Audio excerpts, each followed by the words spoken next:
একটা ফুটফুটে শিশু, তার মুখে রক্ত লেগে, তার হাত রক্তে ভরা, কাঁদছে। এই কান্নাটা শুধুই একটা শিশুর কান্না নয়, বরং একটা আর্তনাদ। এই অবস্থায় হয়তো সে তার মাকে চায়। হঠাৎ বোমা বিস্ফোরণের শব্দ শুরু হলো।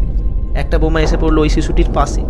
আমি ওটা সরাতে গেলাম, কিন্তু তার আগেই সিটি থেকে বেরোনো একগুচ্ছ আলোর কোণা আমাকে চোখ বন্ধ করতে বাধ্য করলো।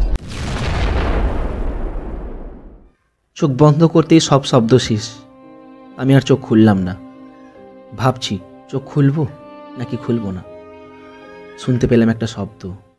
চোখ খুলে দেখলাম মসজিদে নামাজ চলছে। ইমামের পিছনে নামাজ পড়ছে বহু মুক্তাদি। ইমাম অলদলিন বলার পর তারা একত্রে আমিন বলল। ঠিক সেই সময় নেমে এলো বর্ষা। বৃষ্টির বর্ষা নয়, বরং বন্দুকের গুলির। সকলেই নামাজে মগ্ন, কেউ নামাজ ছাড়ল না। একের পর এক গুলি চলতে থাকলো। মসজিদের পিলারে